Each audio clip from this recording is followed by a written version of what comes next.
Guys, here we've got Samsung Galaxy S23 Ultra, and let me show you how to activate eye comfort mode here.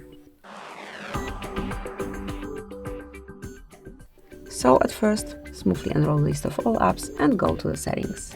Then find and select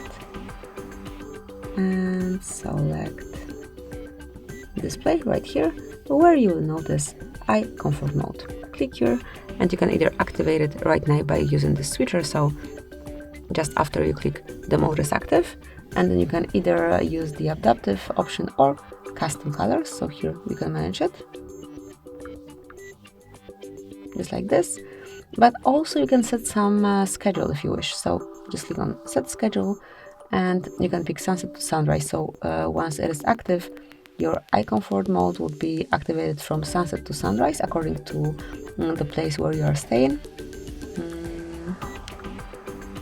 Let me just go back from location services. Obviously they need to be active here, or then you can also pick custom hours, and let me just, for example, 10 till 6. Tap on done, and then from now on every day between those hours your eye comfort shield will be active, and here also you can manage the temperature. That will be all. This is it. Thank you for watching. Please subscribe our channel and leave the thumbs up.